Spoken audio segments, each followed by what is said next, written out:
Part में हम लोगों ने देखा था ज़ाओ वैन अपना एग्जाम देने के लिए एंशियंट सिटी के गेट के सामने आकर खड़ा हो गया था, जहां पर वो ली जुयान और बाकी लोगों का वेट कर रहा था।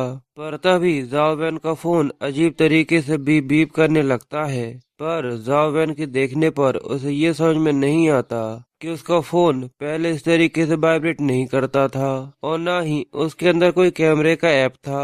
फिर ज़ाओ वैन थोड़ा बहुत सोचने के बाद इधर उधर की कहीं की फोटो लेने की कोशिश करता है। पर जैसे ही एंशियंट सिटी के गेट पर बना हुआ मार्क उसके मोबाइल के अंदर कैप्चर होता है, तभी ज़ाओ वैन के मोबाइल के अंदर एक न्यू लोडिंग चालू हो गई थी, जिसके बाद ज़ाओ वैन के मोबाइल के अंदर एंशियंट सिटी का गेम अपीयर हो जाता है। और यहाँ पर ज़ाओ वैन बाकी लोगों का वेट कर रहा था, इसलिए वो कहता है कि जब तक मैं फ्री हूँ क्यों ना मैं इस गेम को खेल कर ट्राई कर लूँ। फिर ज़ाओ वैन अपने मोबाइल पर अपने ब्लड ड्रॉप डालकर अपने अवतार को क्रिएट कर कर इस न्यू गेम के अंदर भेज देता है, जहां पर डंजन के अंदर ओल्ड चाइनीज बिल्डिंग्स बनी हुई थीं। ये देखकर ज़ाओ वैन कहता है यानी एंशियंट सिटी का अंदर का हिस्सा इस तरीके का दिखता है। फिर ज़ाओ वैन के सामने एक स्केलेटन सोल्जर आ जाता है, जिसको देखकर ज़ाओ वैन बोलता है ये डायमेंशनल मॉन्स्टर एक स्केलेटन सोल्जर है। वो स्केलेटन सोल्जर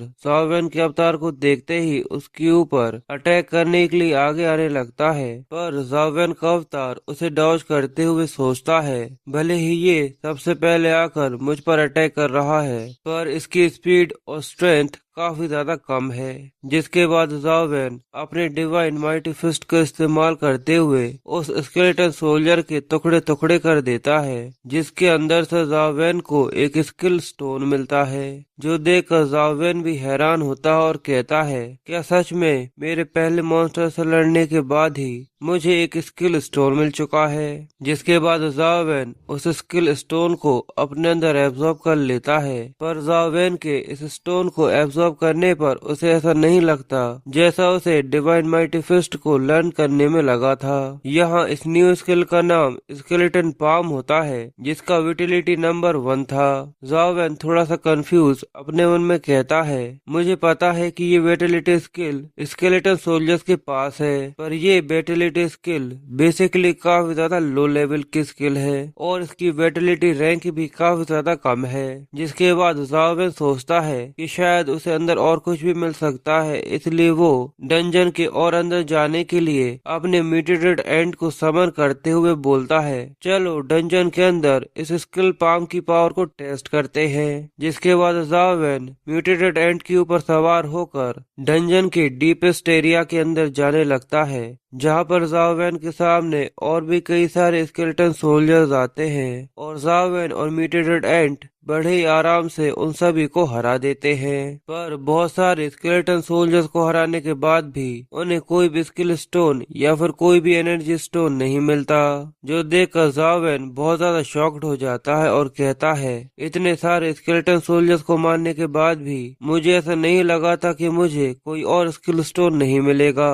पर तभी ज़ाओ वैन अपने सामने ये देखकर थोड़ा सा शॉक हो जाता है, क्योंकि उसके सामने स्केलेटन सोल्जर्स के साथ अब उनका स्केलेटन जनरल भी था, जो कि स्केलेटन हॉर्स के ऊपर सवार था। स्केलेटन जनरल ज़ाओ वैन के अवतार को देखते ही तेजी से उसके ऊपर अटैक करने के लिए आगे आ जाता है। इसकी स्पीड देखकर ज़ाओ वैन भी हैरान था और वो स्केलेटन जनरल बहुत ज्यादा पावरफुल होता है। वो अपने एक ही अटैक से म्यूटेटेड एंट और ज़ाओ वैन के अवतार दोनों को ही मार डालता है, जिसकी वजह से ज़ाओ वैन का गेम ओवर हो जाता है। जिसके बाद ज़ाओ वैन अपने फोन को अपने पॉकेट में रखकर एंशियंट सिटी के गेट की तरफ देख रहा होता है, पर तभी पीछे से हमें किसी को आता हुआ दिखाते हैं, जो कि कोई और नहीं आजिन थी। ज़ाओ वैन वहाँ पर आजिन को देखकर काफी हैरान होता है और कहता है आखिर तुम यहाँ पर क्या कर रही हो। पर आजिन वहाँ पर आते ही ज़ाओ वैन के सामने अपनी फिस्ट करती है, जिसको देखकर ज़ाओ वैन थोड़ा सा डर गया था। पर यहाँ पर आजिन ज़ाओ वैन से कहती है कि अंकल ने मुझसे कहा था कि मैं तुम्हें ये लाकर दे दूँ। अंकल का सुनकर ज़ाओ वैन समझ जाता है कि ये उसके फादर की बात कर रही है। आजिन यहाँ पर ज़ाओ वैन को पेन ड्राइव देते ही उसके हाथ में मोबाइल को देखकर कहती है भले ही यहाँ पर अंकल तुम्हारे ऊपर कितने भी एफर्ट इस्तेमाल कर ले, पर वो सब हमेशा बर्बाद ही रहेंगे। जिसके बाद बाद आजिन वहाँ से जाते हुए कहती है, जो लोग खुद से कुछ भी नहीं करना चाहते, भले ही उन्हें कितने भी अच्छे रिसोर्सेज क्यों न दे दिए जाए, वो सब केवल बर्बाद होते हैं। जिसके बाद आजिन आगे कहती है, फ्यूचर में कभी भी ये बात मत कह देना कि तुम हमारी फैमिली से बिलोंग करते हो, क्योंकि तुम्हारे जैसा कोई भी कचरा हमारी फैमिली के अंदर नहीं हो सकता। पर जावेन उसकी बात सुनकर कंफ्यूजन के साथ अपने मन में कहता है, मैंने तो ऐसा कभी भी नहीं कहा कि मैं तुम्हारी फैमिली का कोई हिस्सा बनना चाहता हूँ। शायद तुम जरूरत से ज्यादा सोचती हो। जिसके बाद जावेन उस पेन ड्राइव को देखते हुए सोचता है कि आखिर इसके अंदर क्या हो सकता है। पर तभी पीछे से ली जुयान जावेन को आवाज देता है और ली जुयान यहाँ पर अपने दोनों टीममेट्स को लेकर आ गया था। ली जुयान जावेन के पास पहुँचते ही उन दोनों को बताता है कि टीचर ने मुझसे कहा था, इसलिए मैं इसको यहाँ पर लेकर आया हूँ। पर साथ ही वो उन लोगों से कहता है कि ये केवल हम लोगों के साथ चलेगा और हमारे लिए कोई भी मुसीबत खड़ी नहीं करेगा। जो सुनकर जावेन उदास होते हुए कहता है कि हाँ ठीक है, पर साथ ही अपने मन में सोचता है, ऐसा करने से मेरी ही एनर्जी बचेगी। जिसके बाद रेड जैकेट वाला लड़का ली जुयान से बोलता है, ब्रदर आपको इस सब की चिंता करने की जरूरत नहीं है, क्योंकि सिटी के अंदर ज्यादा कोई टैलेंट नहीं है, पर ऐसी जगह पर मैं अकेला ही काफी हूँ। जो सुनकर ली जुयान ये बात अपने पर ले लेता है तो ब्लैक टोपी वाला लड़का जिसका नाम जियांग बाओ है, वो आगे आकर कहता है, हम लोग यहाँ पर अपना बेस्ट देने की कोशिश करेंगे और कोई भी मुसीबत खड़ी नहीं करेंगे। जिसके बाद वो लोग आगे बढ़ जाते हैं। जो बोलकर वो लोग आगे बढ़ जाते हैं और जावेन उन लोगों को देखकर बोलता है, ये देखकर ऐसा नहीं लगता कि ये मुझे इनसे इंट्रोड्यूस करवाने वाला है। जैसा मैंने सोचा था, ये दोनों केवल इसके लिए टूल्स हैं। जिसके बाद अनाउंसमेंट होती है कि सभी पार्टिसिपेंट्स गेट के पास जल्दी से पहुंच जाएं, क्योंकि उनका एग्जाम जल्दी ही शुरू होने वाला है। और रियोक्सी यहाँ पर एक लड़की के साथ टीममेट कर आई हुई होती है, जो रियोक्सी से बोलती है कि एग्जाम जल्दी ही शुरू होने वाला है, इसलिए हम लोगों को जल्दी से गेट पर पहुंच जाना चाहिए। इसलिए वो लोग जल्दी से गेट पर पहुंचने लगते हैं, जहां पर रियोक्सी जावेन को देखती है तो जावेन रियोक्सी को देखकर उसे थम्स अप देता है। जो देखकर रियोक्सी अपने मन में कहती है कि इसकी तो मैं मुझसे ज्यादा जरूरत है। जिसके बाद एंशिएंट सिटी का गेट खुल जाता है और उसके अंदर से एग्जामिनर निकलकर बाहर आकर कहते हैं कि सभी पार्टिसिपेंट्स को यहाँ पर अपना एग्जाम देने के लिए एंशिएंट सिटी के अंदर स्केलेटन सोल्जर्स को मारकर उनके कोर क्रिस्टल्स को कलेक्ट करना होगा और उन्हीं का इस्तेमाल कर तुम्हारे पॉइंट्स को कैलकुलेट किया जाएगा।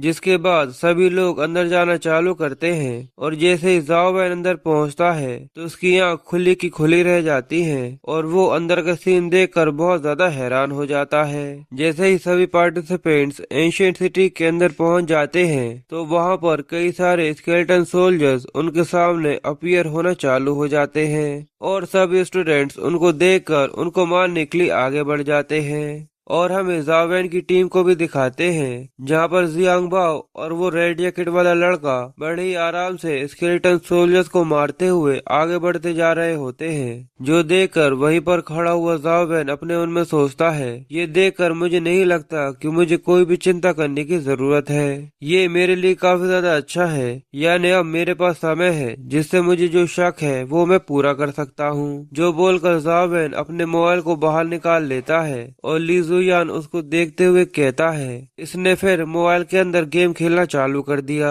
क्या सच में इस लड़के के पास कोई एक्स्ट्रा ऑर्डिनरी स्किल है भी या नहीं? पर जैसे ही जावेन अपने गेम को देखता है तो वो बहुत ज्यादा हैरान और दंग हो जाता है और कहता है, जैसा मैंने सोचा था, केवल गेट ही नहीं, एंशिएंट सिटी की बिल्डिंग्स और गेम के अंदर का डंजन दोनों एक जैसे हैं। इसका मतलब गेम के डंजन के अंदर जैसा मैंने देखा था वो रियलिटी में एग्जिस्ट करते हैं। जो देखकर जावेन को स्केलेटन जनरल के बारे में याद आता है, जिसकी वजह से वो काफी ज्यादा डर जाता है और कहता है, इसका मतलब यहाँ पर वो स्केलेटन जनरल भी होगा, पर वो गेम एक्सप्लोरर का इस्तेमाल करते हुए देखता है अभी हम लोग स्केलेटन जनरल से काफी ज्यादा दूर हैं, और अगर हम लोग एग्जाम एरिया से दूर नहीं जाते तो शायद हम लोगों का उसके साथ कोई सामना भी नहीं होगा। जिसकी थोड़ी ही देर बाद जियांग बाओ कहता है कि हमें एग्जाम एरिया के और अंदर तक जाना चाहिए। ये सुनते ही जाओ वैन बहुत ज्यादा हैरान हो गया था,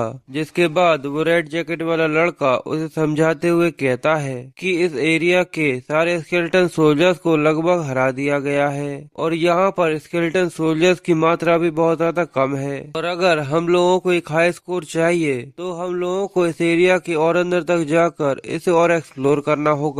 पर तभी जाओ वैन ली जुयान को वार्न करते हुए कहता है, मुझे नहीं लगता कि हम लोगों को एग्जाम एरिया को छोड़कर जाना चाहिए, अंदर कोई न कोई खतरा हो सकता है। पर वो रेड जैकेट वाला लड़का कहता है, क्या तुम्हें यहाँ पर डर लग रहा है? अगर तुम डर रहे हो तो तुम यहीं पर रुक सकते हो। जिसके बाद वो रेड जैकेट वाला लड़का ली जुयान से आगे कहता है, यहाँ पर उन स्केलेटन सोल्जर्स की बहुत ज्यादा मात्रा कम है और वो लोग पूरे में फैले भी हुए हैं। अगर हम लोगों को फर्स्ट प्लेस पर आना है तो हम लोगों को और भी ज्यादा स्केलेटन सोल्जर्स को मारना होगा, जिससे हमारे फर्स्ट प्लेस पर आना श्योर हो जाएगा। और बस इसी के साथ ये पार्ट यहीं पर खत्म। लोगों ने देखा था कि सभी लोग एंट्री एग्जाम देने के लिए एंशिएंट सिटी के अंदर पहुंच चुके थे, जहां पर जाओ वैन एंशिएंट सिटी को अंदर से देखकर थोड़ा सा हैरान हो जाता है, इसलिए वो जल्दी से अपना फोन निकाल कर अपने गेम को चालू कर कर देखता है। तो वो ये देखकर और भी ज्यादा हैरान हो जाता है, क्योंकि गेम के डंजन का लेआउट और एंशिएंट सिटी का कंस्ट्रक्शन बिल्कुल सेम था, जिस वजह से जाओ वैन ये चीज समझ जाता है कि जैसा गेम के अंदर हुआ था वैसा ही एंशिएंट सिटी के अंदर भी हो सकता है। जिसकी वजह से जाओ वैन स्केलेटन जनरल से सामना होने के बारे में सोचकर काफी ज्यादा डर रहा था, पर वो सोचता है कि जब तक हम लोग एग्जाम एरिया के बाहर नहीं जाएंगे तब तक उससे हम लोग बहुत दूर हैं। पर तभी जियांग बाओ उन लोगों से कहता है कि हम लोगों को एरिया के और अंदर जाना चाहिए, जो सुनकर जाओ वैन बहुत ज्यादा घबरा जाता है। तो वो रेड जैकेट वाला लड़का उन लोगों को समझाता है कि हम लोगों को इस एरिया को और भी ज्यादा एक्सप्लोर करना होगा, जिससे हम लोगों का फर्स्ट प्लेस अश्योर हो जाएगा। और जियांग बाओ भी उन लोगों को बताता है कि यहाँ पर किसी भी तरीके के एक्सीडेंट होने की संभावना नहीं है, इसलिए हम लोगों को इस चीज की कोई भी चिंता करने की दिक्कत नहीं आएगी। लियान जाओ भी कहता है कि हाँ तुमने बिल्कुल सही कहा। जिसके बाद वो जाओ वैन से कहता है कि चलो चलते हैं, अगर यहाँ पर कोई भी एक्सीडेंट होता है तो जियांग बाओ और ये दोनों यहीं पर है, इसलिए तुम्हें चिंता करने की जरूरत नहीं है। पर जाओ वैन काफी ज्यादा घबराया हुआ था और वो अपने मन में सोचता है, अब मैं इन लोगों को ये नहीं बता सकता कि एक अंदर मॉन्स्टर है जो हम लोगों का इंतजार कर रहा है। पर साथ ही जाओ वैन आगे कहता है कि मुझे मोबाइल का इस्तेमाल कर कर स्केलेटन जनरल को मारने का कोई न कोई तरीका निकालना होगा, पर अगर यहाँ से हमको निकलना पड़ा तो मैं ली जियान को लेकर यहाँ से भाग जाऊंगा। जिसके बाद जियांग बा और वो रेड जैकेट वाला लड़का आगे बढ़कर सभी स्केलेटन मॉन्स्टर्स को मारना चालू कर देते हैं और तेजी के साथ डीपेस्ट एरिया के अंदर जाने लगते हैं। वो रेड जैकेट वाला लड़का बड़े ही आराम से उन सभी मॉन्स्टर्स को हराए जा रहा था और जियांग बाओ भी अपनी पावर्स का इस्तेमाल करते हुए केवल एक एक पंच में ही उन सभी मॉन्स्टर्स को मार रहा था।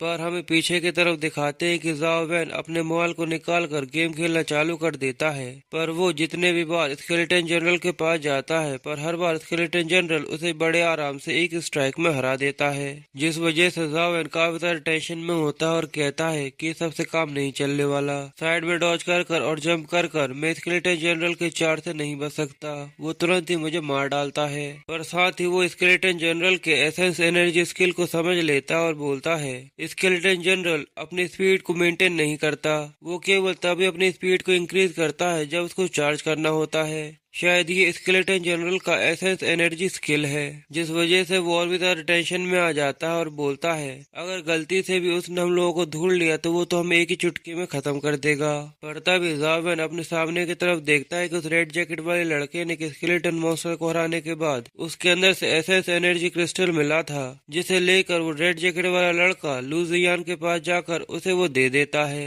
तो ली जियान उसको लेते हुए कहता है कि ये इतना भी बुरा नहीं था, तुमने अच्छा काम किया। जिसके बाद जाओ वैन ली जुयान के पास जाकर उसे बोलता है कि हम लोगों ने बहुत सारे स्केलेटन सोल्जर्स को मार दिया है और अब हमारा स्कोर भी बहुत ज्यादा हाई हो चुका है, इसलिए अब हम लोगों को वापस चलना चाहिए। तो वो रेड जैकेट वाला लड़का उस पर चिल्लाते हुए कहता है, ये काफी नहीं है, तुम इतनी ज्यादा जल्दी क्यों है, और वैसे भी तुम तो यहाँ पर कोई काम भी नहीं कर रहे।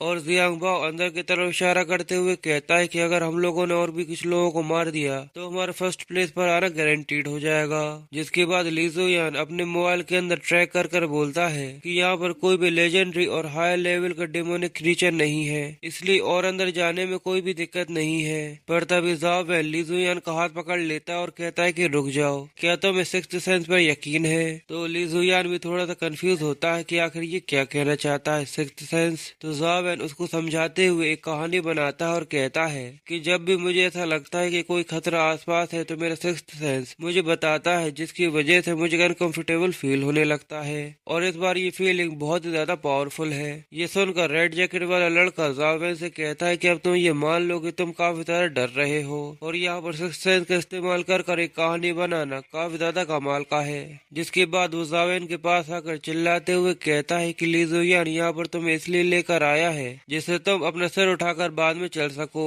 और अगर हम लोग यहाँ पर फर्स्ट प्लेस पर नहीं आते हैं तो क्या इनके कंसिक्वेंसेस तुम अपने हाथ में ले सकते हो।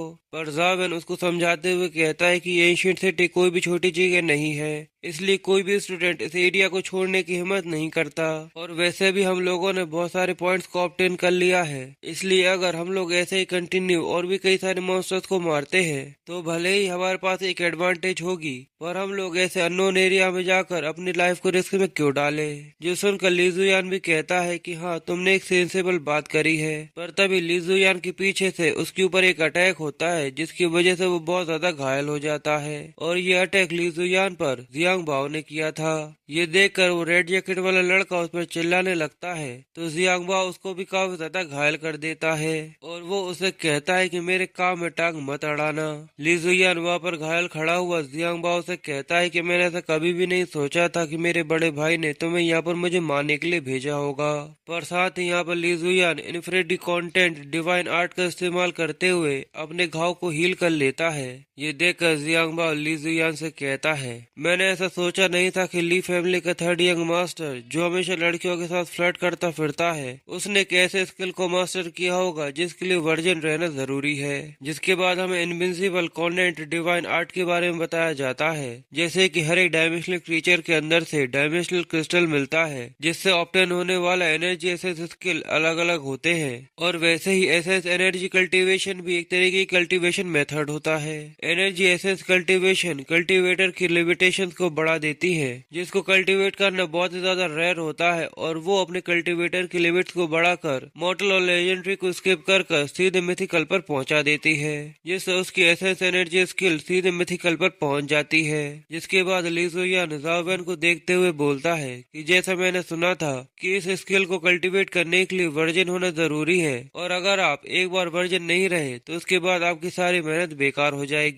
पर साथ ही वो इमेजिन करते हुए कहता है कि मैंने ऐसा सोचा नहीं था कि ली जुयान जैसा इंसान जो हमेशा लड़कियों के आगे पीछे घूमता है वो इस तरीके के स्किल को भी कल्टीवेट कर सकता है। वो रेड जैकेट वाला लड़का जमीन पर घायल पड़ा हुआ जियांग बाओ को गाली देते हुए कहता है कि मैंने ऐसा सोचा नहीं था कि तुम ली मुबाई के उसके भाई से डील करने में उसकी मदद करोगे। तो जियांग बाओ से कहता है कि जैसे एक माउंटेन के ऊपर दो शेर नहीं रह सकते वैसे ही एक फैमिली के अंदर दो हेड भी नहीं रह सकते, और ये मेरी चॉइस है। ली जुयान जियांग बाओ से कहता है कि मैं कभी भी अपने बड़े भाई से नहीं लड़ना चाहता था, पर अब ये देखकर मुझे ऐसा नहीं लगता कि मुझे पीछे हटना चाहिए। तो जियांग बाओ हंसते हुए उससे कहता है कि ना इस सब का ब्लेम तुम अपने ऊपर दो क्योंकि तुम एक पिग की तरह हो। जिसके बाद जियांग बाओ अपनी एनर्जी को अपने डैगर के अंदर स्टोर करते हुए ली जुयान के ऊपर एक स्लैश मारता है, पर ली जुयान उस स्लैश को अपने सामने आता हुआ देखकर बड़े आसानी से उसको डॉज कर लेता है। और फिर जाओ वैन और वो रेड जैकेट वाला लड़का ये देखकर काफी ज्यादा हैरान हो जाते हैं क्योंकि यहाँ पर जियांग बाओ के पास एक लेजेंडरी कंपेनियन बीस्ट होता है जिसका नाम एक्सप्लोसिव स्केल्ड स्नेक है। वो रेड जैकेट वाला लड़का ये देखकर चिल्लाते हुए कहता है कि ये नामुमकिन है, आखिर एक मॉर्टल स्टेज के पास लेजेंडरी स्टेज का कंपेनियन बीस्ट कैसे हो सकता है। जिसके बारे में थोड़ी देर सोचकर ली जुयान कहता है कि ऐसा करने का केवल एक ही रास्ता है जिससे मॉर्टल स्टेज के पास एक लेजेंडरी स्टेज का कंपेनियन बीस्ट हो सके।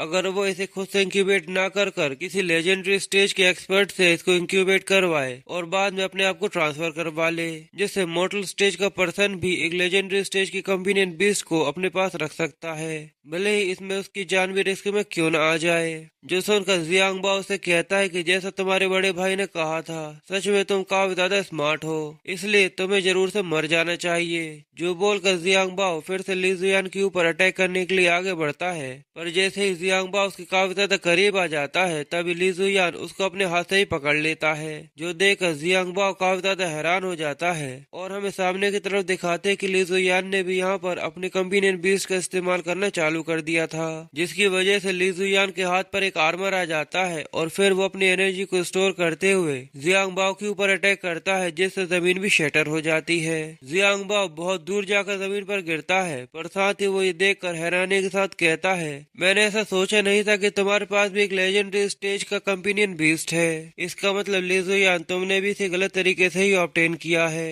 तो ली जुयान अपने आर्मर को पूरी तरह से बाहर निकालते हुए उससे कहता है कि हम दोनों एक जैसे नहीं है। मैंने तुम्हारी तरह लेजेंडरी कंपेनियन बीस्ट को ऑब्टेन करने के लिए इस तरीके के क्रूल मेथड को इस्तेमाल नहीं किया।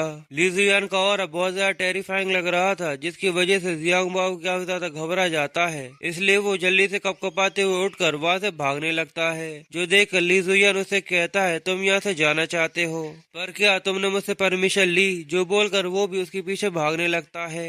दोनों को वहाँ से भागता हुआ देखकर जाओ वह ली जुयान को रोकने की कोशिश करता है, क्योंकि उसे पता था वहाँ पर स्केलेटन जनरल उन लोगों का वेट कर रहा होगा, पर वो लोग बहुत ज्यादा स्पीड में आगे चले जाते हैं, जिनको देखकर जावेन वहीं पर रुक जाता है और कहता है कि अब बहुत ज्यादा देर हो चुकी है। वो रेड जैकेट वाला लड़का जावेन को वहाँ पर रुकता हुआ देखकर उससे कहता है कि आखिर तुम किसका वेट कर रहे हो, जल्दी से जाओ और ली जुयान की मदद करो। तो जावेन उसे कहता है कि सबसे पहले तुम जाओ, उसके बाद मैं आता हूँ। तो उस रेड जैकेट वाले लड़के को जावेन पर बहुत ज्यादा गुस्सा आता है और वो खांसते हुए वहाँ से जाते हुए उससे कहता है, यहाँ तक ली जुयान तुम्हारे साथ इतने अच्छे से व्यवहार कर रहे थे और तुम उनकी मदद करने के लिए भी नहीं जा सकते। फिर वो वहाँ से भाग जाता है, पर जाओ वैन अपने मन में सोचता है, अगर मैं यहाँ पर चला भी जाऊंगा तो मैं उसकी मदद नहीं कर सकता। ली जुयान जियांग बाओ दोनों के पास ही लेजेंडरी कंपेनियन बीस्ट है, पर मेरे पास नहीं। अगर इस तरीके से हम लोग उस मॉन्स्टर के सामने आ गए तो हम लोग श्योरली वहाँ पर मारे जाएंगे। और बस इसी के साथ ये पार्ट यहीं पर खत्म हो जाता है। गाइस, अगर आप लोगों को मेरा एक्सप्लेनेशन पसंद आया हो तो प्लीज वीडियो को लाइक करना मत भूलिएगा और कमेंट करके मुझे जरूर बताइएगा कि आपको वीडियो कैसी लगी। मिलते हैं आप लोगों से नेक्स्ट वीडियो में।